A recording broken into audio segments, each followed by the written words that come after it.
Hello and good afternoon. I want to speak about the Quest 2.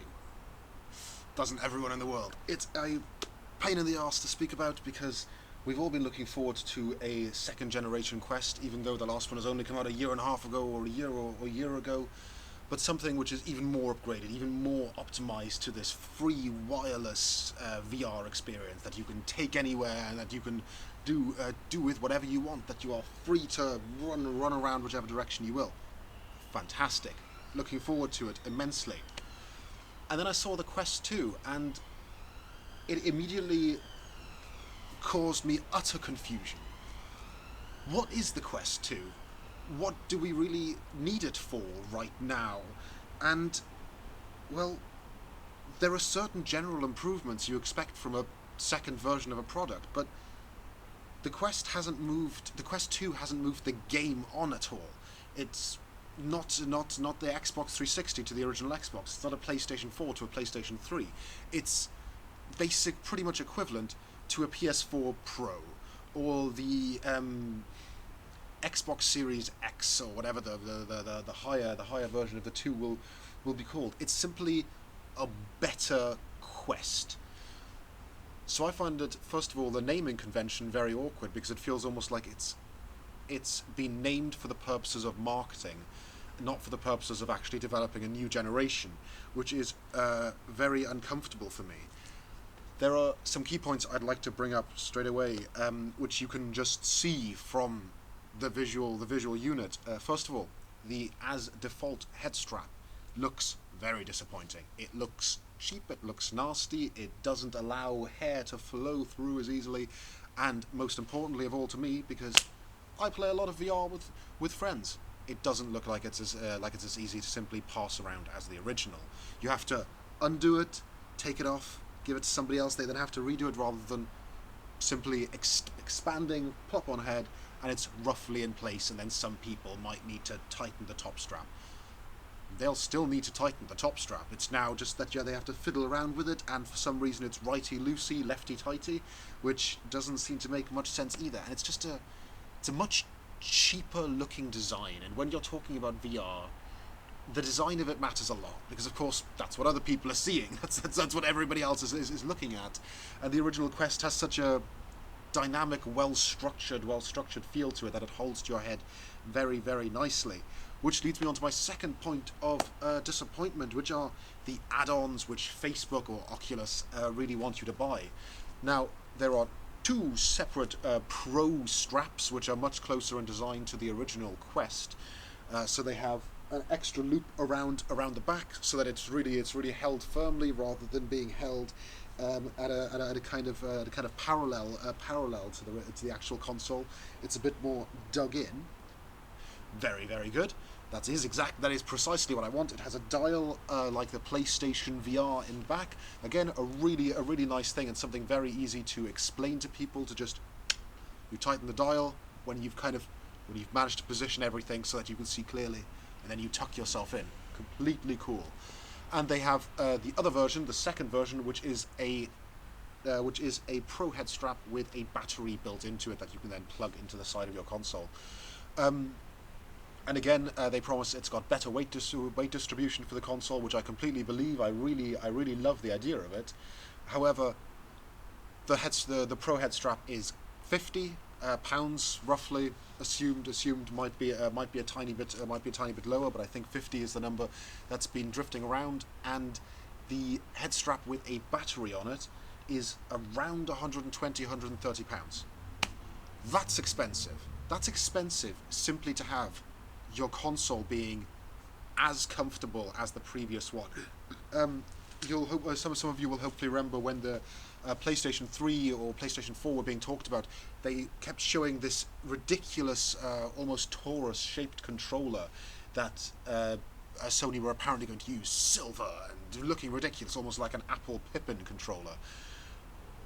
And thank God they didn't go with anything like it. They made the controller nice, solid, so that it's wieldy. Now, in the case of the Quest, the whole thing is the controller. You are physically the controller. So the way this grips onto your head, the way this feels, the solidity, it really matters. And I believe it will really impact some people's enjoyment of VR to have this flimsy strap where I don't know. I'd feel a little bit more worried when I make a quick dashing movement to the side, which leads us to even further things, which is the small changes to the controller.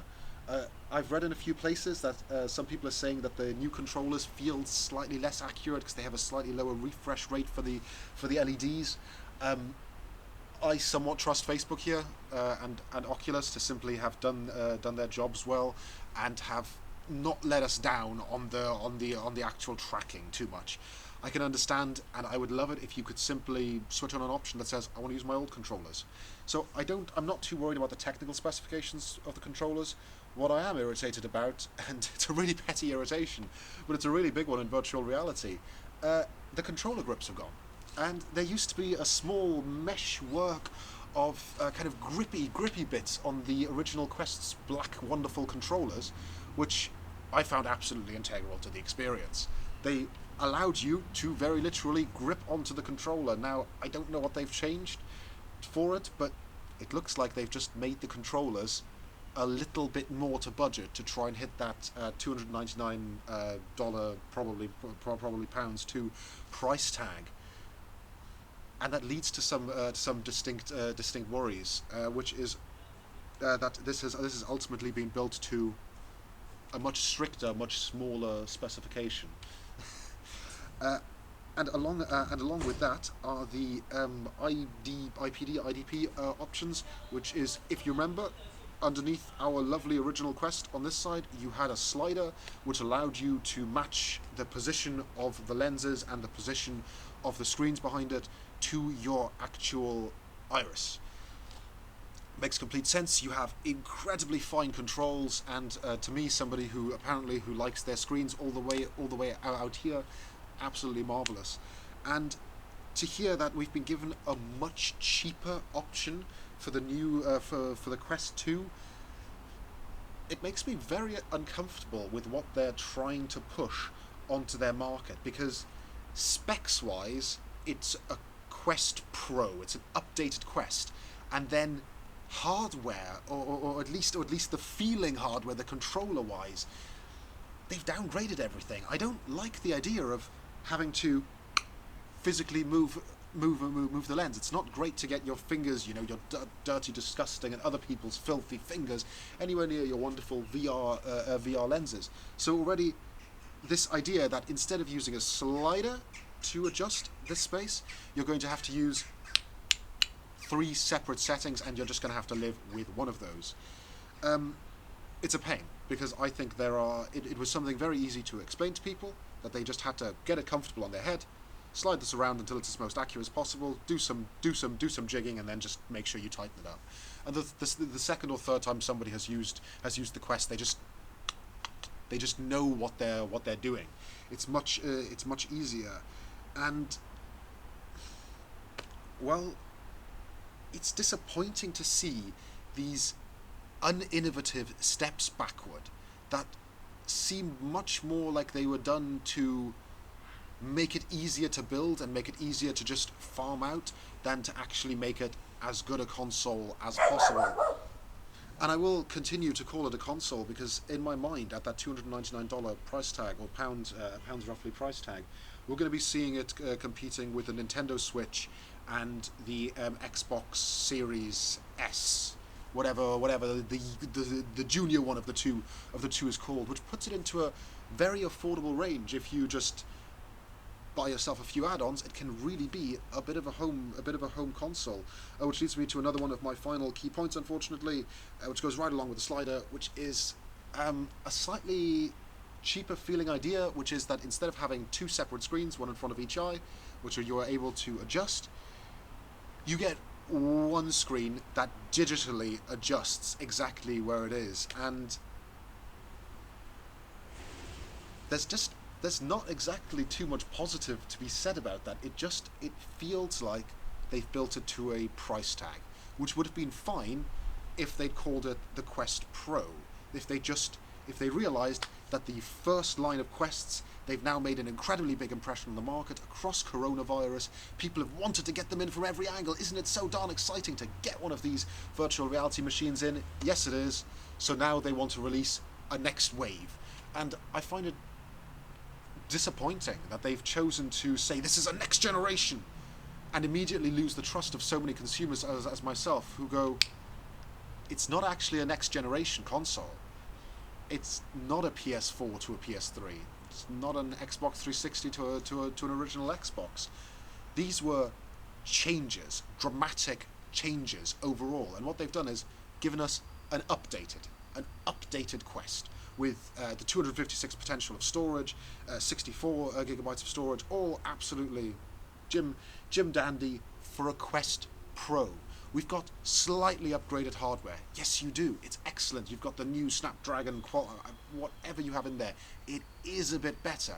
You will have slightly better refresh rates, but all of this doesn't revolutionize what the Quest intrinsically does.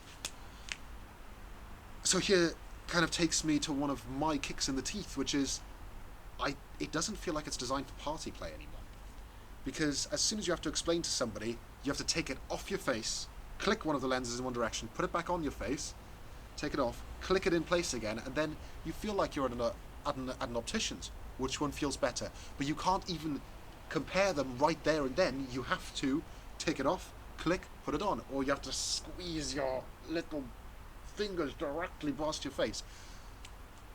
It does not seem anywhere near as elegant, and therefore it doesn't seem to be as suited to party play. And when you think of, or when I think of the times we've played on the Quest, it's lasted those 2+ hours pretty consistently, and I'd want to have this battery pack with it so that we can take it out to a field. Obviously, not when it's the most incredible sunshine. The Quest struggles a little bit, but that we can take it out to a variety of places. We can finally take it to that gym we want, which is absolutely amazing. But no, they haven't made those drastic improvements as part of the package as a whole. They're selling them as add-ons. So to sum up this introduction, the killer for me is that all of the general improvements that we expected, the increased refresh rate, slightly faster processor, slightly higher res screens, all those things are there, but they're nothing special.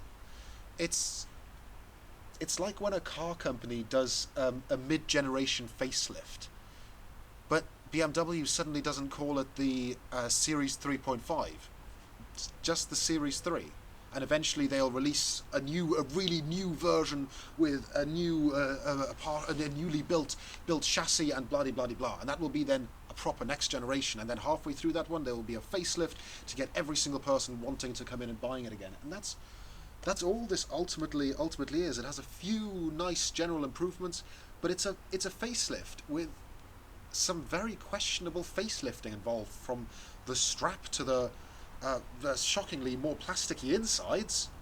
I don't know why they've decided it would be easier, but it all leads to a little bit of a disappointment. And we got everything that was expected anyway, and we knew it would have faster processor, better screen resolution. It wasn't a question. It's simply expected from the sequel that you release. You know, the DSi was slightly more powerful than the DS. And it's but I shouldn't complain endlessly about the naming system. They have named it the Quest 2 because it seems like the thing to get now. I wish they'd named it the Quest Pro to make it eminently clear that these are not two separate generations. You will still play all of these games on this. They will share their library. Nothing has intrinsically changed. It's just we now want you to have more options, and even better, we want you to have cheaper options. Well, darn, that's excellent, but it's a bit different when you're suddenly choosing, do I engage in the next generation of Quest? So am I actually quite happy with what I currently have if literally nothing changes? It's always the question of the tech order. Do I buy that PS4 Pro, or am I happy with my standard PS4? For the most part, unless you're playing VR games really every day and you see those tiny little frame drops, you're pretty much okay sticking where you are, which is sadly what it looks like ultimately I'm going to do. I want to simply stick with my Quest very comfortable with it. The head strap is fantastic, and I've already paid for it, so I don't need to pay for another one. Um, uh, no, it looks to be a Quest S or a Quest X or a Quest Pro or Quest Master Mode or a Quest Turbo XL 3.5. I have no idea. It's not built an entirely new architecture. It's simply built on what we already have. Now I need to complain about something a little bit directly personal. As you can see, I'm a glasses wearer. I don't like wearing contact lenses. They have always irritated my eyes an extreme amount whenever I've tried to put them in, and no one wants the weeping man of Cardiff coming around. So away from the contact lenses, I'm very firmly stuck with glasses. So as a glasses wearer, it further bugs me that the Quest 1, as I guess we're going to have to call it now, comes with an add-on to make it more comfortable for glasses wearers. It's just a little strip of plastic that you simply fit underneath the very soft padding, and it allows you to put the Quest a tiny bit further away from your face. It makes such a difference. It makes an incredible difference to me. The Quest is really horrible to use without it. I can feel the things touching each other, and I can feel a slight vibration on my face as I occasionally just knock the edges of my glasses into the Quest casing. Really nightmarish. Doesn't make you feel like you're in virtual reality at all. It just makes you feel like, well, like you're being picked on for being for wearing some glasses, which isn't what you wanna feel. So just this little difference makes all the difference to me, and not a single one of my non-glasses wearing friends feels the need to rip the Quest apart, take this glasses a bit out, and say, "Oh, thank God, it's half a centimeter closer to my face." It doesn't happen, and the fact that it's also extra tight on people who don't wear glasses because it's now poking out this little bit further, so there's less light bleed. Wonderful. And best of all, it comes with the Quest 1 right there in the box, accommodating for users of all types. Unfortunately, in the Quest 2, such a thing becomes a...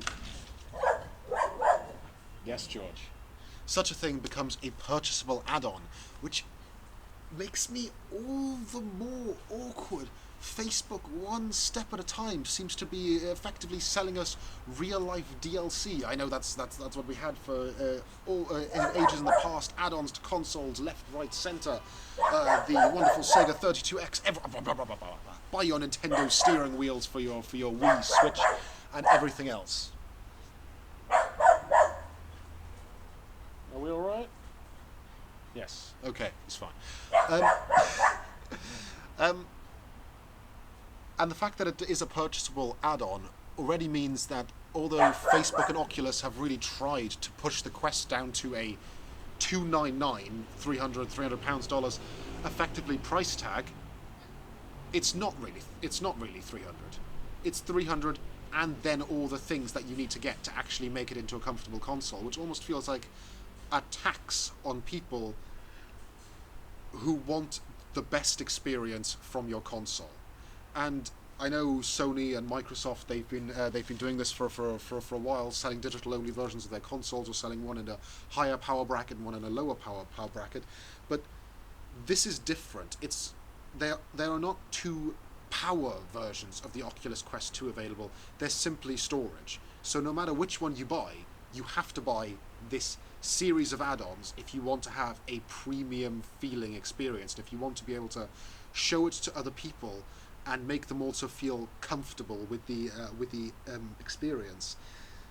And so suddenly the price jumps up, and then it's no longer competing with the Switch and the Xbox Series Small, whatever you want to call it. It's dealing more with a PlayStation 5 full fat edition and the Xbox Series Extra Large, or whatever they are determined to call it. And that's a different price point. that's a different idea of a console altogether, which becomes kind of frustrating as a glasses wearer. I think, okay, so if I want the large capacity one, who doesn't want 256 6 gigabytes? That's £100 on top. Fair enough. That's what happens in a lot of cases. I'm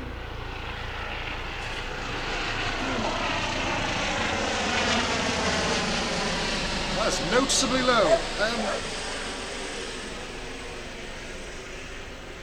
It's not just £100 for 256 gigabytes. It's also another £130 for the battery head strap, which, to be quite frank, I will want. I take my Quest out a lot. I almost always am telling people, for God's sake, put it on charge!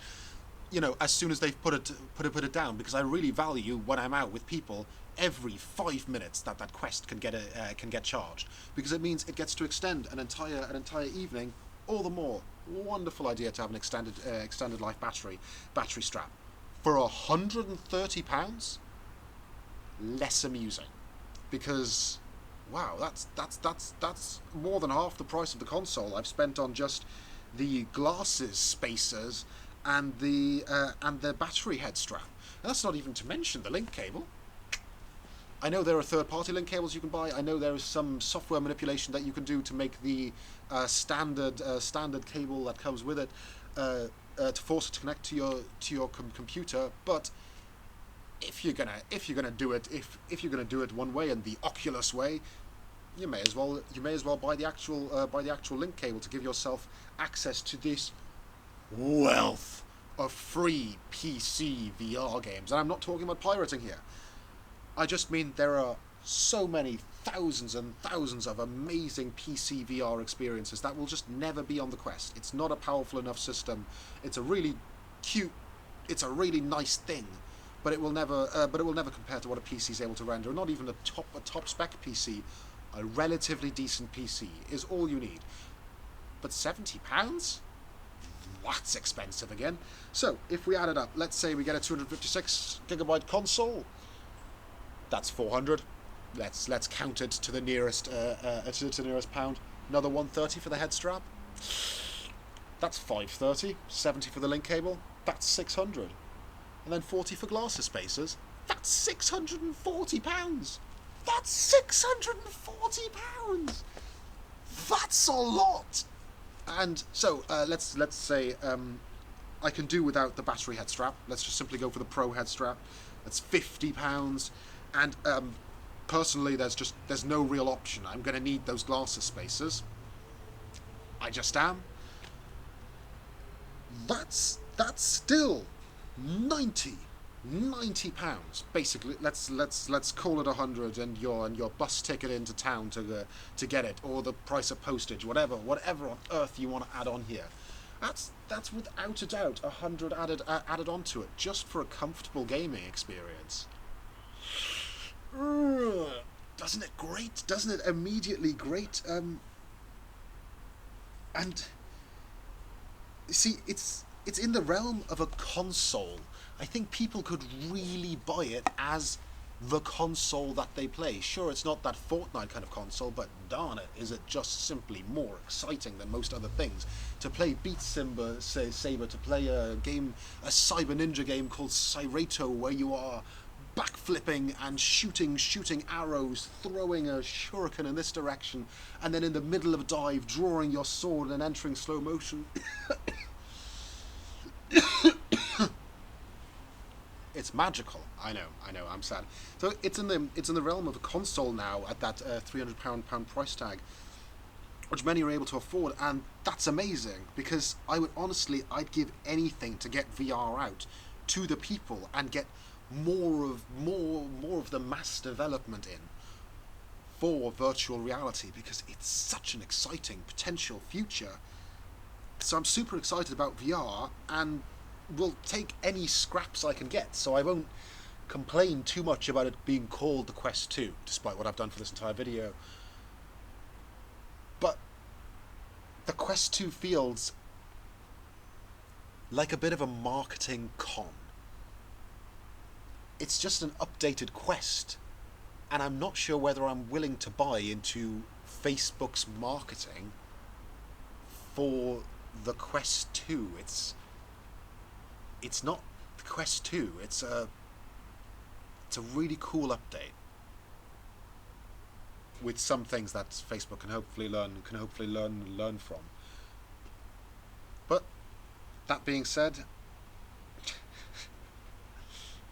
I can't help but look at that £640 tag. That I know my calculations are rough here, but £640 is what I can see it ending up costing, and that's not console price anymore. That's not. It's a fun purchase that I'll use. That's in the